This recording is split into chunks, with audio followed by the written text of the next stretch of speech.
Assalamualaikum warahmatullahi wabarakatuh.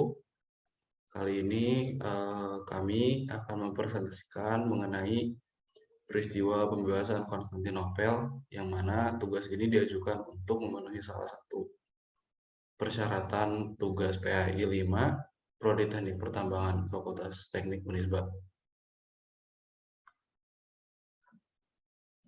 Kami sendiri terdiri dari 2 orang, saya sendiri Ahmad Razali Hakim dan rekan saya Syifa Karenina. Dimulai dari pendahuluan, yang mana terdiri dari rumusan masalah. Rumusan masalahnya sendiri diambil berdasarkan latar belakang yang dipaparkan sebelumnya. Rumusan masalahnya terdapat menjadi 3, yaitu bagaimana latar belakang penaklukan Konstantinopel, kemudian yang kedua, bagaimana strategi dan jalannya penaklukan Konstantinopel, dan yang ketiga, bagaimana dampak penaklukan di Konstantinopel dan perkembangan Islam pasca penaklukan oleh Sultan Muhammad II. Selain rumusan masalah, kemudian di sini juga ada batasan masalah, yang mana untuk menghindari meluasnya pembahasan pada penelitian ini, maka titik berat pembahasan difokuskan pada sejarah penaklukan Konstantinopel di bawah pimpinan Sultan Al-Fatih di tahun 1451 hingga 1453 Masehi, sedangkan batas temporalnya yaitu antara tahun 1451 hingga 1453, dengan pertimbangan tahun 1451 merupakan awal mula kepemimpinan Muhammad Al-Fatih menjadi Sultan Muhammad II setelah Sultan Murad II wafat.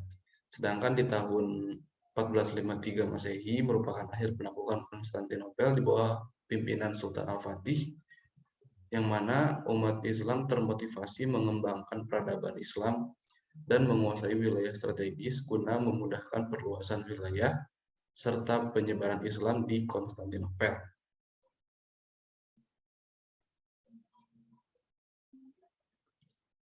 Boleh di next.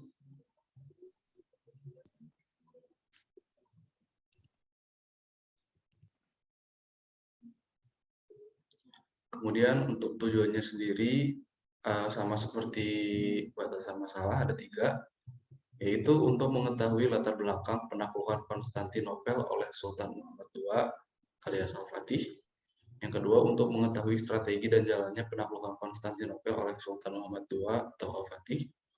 Dan yang ketiga, untuk mengetahui dampak penaklukan Konstantinopel dan perkembangan Islam pasca penaklukan oleh Sultan Muhammad II.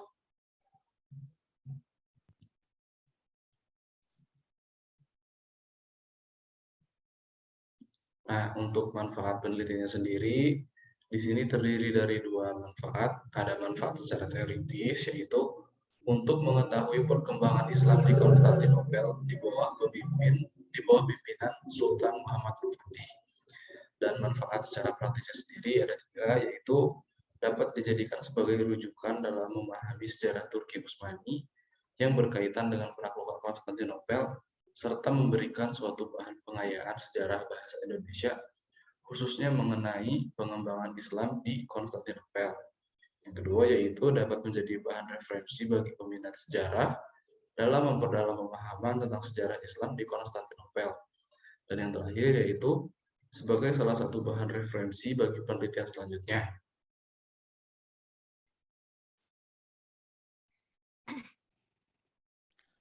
Selanjutnya ada pembahasan. Untuk pembahasan yang pertama, peran Muhammad Al-Fatih dalam penaklukan Konstantinopel. Muhammad Al-Fatih merupakan kunci utama keberhasilan penaklukan terhadap Konstantinopel pada tahun 1453 Masehi.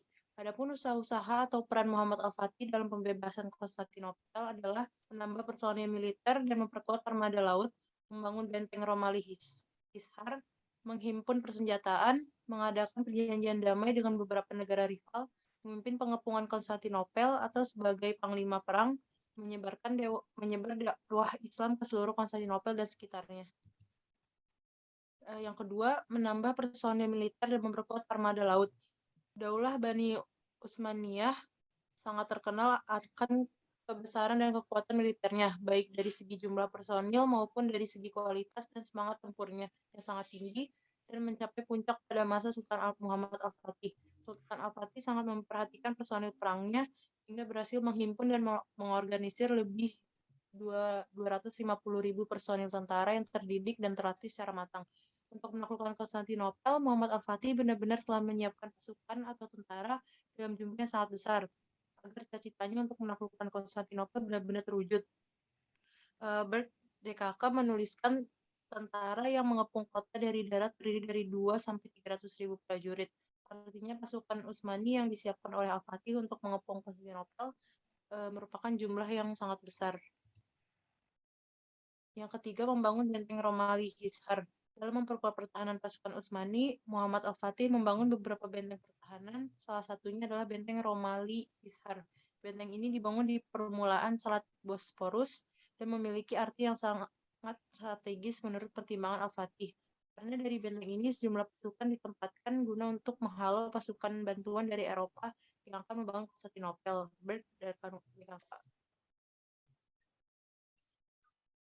Kemudian selain itu menghimpun persenjataan. Belajar dari kegagalan penguasa-penguasa Islam sebelumnya, Muhammad Al-Fatih menaruh perhatian khusus untuk mempercanggih persenjataan pasukan Utsmani. Senjata terpenting dan paling canggih di masa itu adalah meriam. Namun, belum pernah ada meriam raksasa untuk menghancurkan tembok benteng Konstantinopel. Oleh karena itu, untuk merancang meriam raksasa yang canggih, Muhammad Al-Fatih mendatangkan insinyur ahli pembuatan meriam bernama Orban. Al-Fatih memberi semua fasilitas yang dibutuhkan, baik kebutuhan materi ataupun pekerja. Insinyur mampu merakit sebuah meriam raksasa yang memiliki bobot hingga ratusan ton dan membutuhkan ratusan lembu untuk menariknya.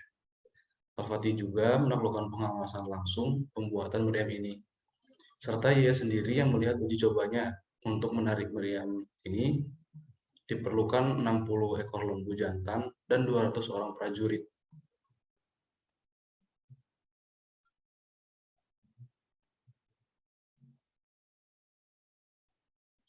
Setelah itu, Sultan Muhammad II juga mengadakan perjanjian damai dengan beberapa negara rival untuk memuluskan rencana pengepungan terhadap Konstantinopel. Al-Fatih mengadakan kesepakatan terhadap negara-negara tetangga yang dianggap membantu Konstantinopel agar pengepungan dapat berjalan sesuai rencana, di antaranya dengan Galata di sebelah timur, negara Majd dan Venesia. Kemudian ada juga dua negara yang berbatasan dengan negara-negara Eropa. Meskipun kemudian perjanjian ini diabaikan oleh negara-negara tersebut.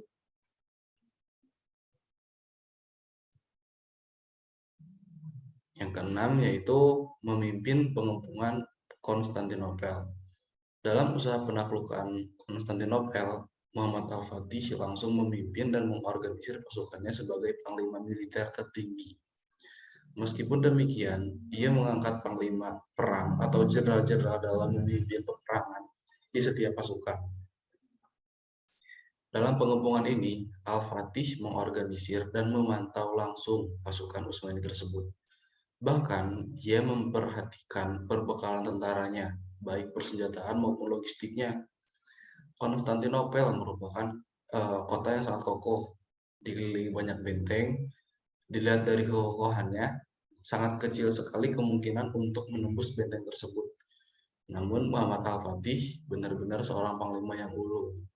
Sebelum melakukan penyerangan, ia mempersiapkan peta dan menyusun strategi yang matang untuk keberhasilan pengepungan tersebut. Ar-Rashidi dalam bukunya yaitu As-Sahabi di tahun 2003 menyatakan bahwa ia bahkan melakukan pengintaian sendiri mengenai kekokohan kota Konstantinopel dan pagar-pagarnya. Nah, tadi dari pemaparan tadi, untuk penutupnya sendiri yaitu Muhammad II atau yang lebih dikenal dengan Muhammad Al-Fatih merupakan Sultan ke-7 pemerintahan Utsmaniyah yang berhasil merealisasikan penaklukan atas Konstantinopel. Peranan yang dijalankan oleh Muhammad Al-Fatih dalam penaklukan Konstantinopel yaitu Pertama, menambah personil militer dan memperkuat armada angkatan laut. Kemudian membangun benteng Romali Hisyar. Yang ketiga, menghimpun persenjataan. Yang keempat, mengadakan perjanjian damai dengan beberapa negara rival. Dan yang kelima, memimpin pengepungan Konstantinopel atau sebagai panglima perang. Serta yang terakhir yaitu menyebarkan agama Islam ke seluruh wilayah bekas Bizantium tersebut dan wilayah Eropa lainnya. Penelitian tentang peranan Muhammad Al-Fatih dalam penaklukan Konstantinopel tahun 1453 Masehi ini tentu masih banyak kekurangannya. Diharapkan peneliti lain yang dapat melakukan penelitian lebih lanjut mengenai ruang lingkup yang lebih luas dan waktu yang memadai.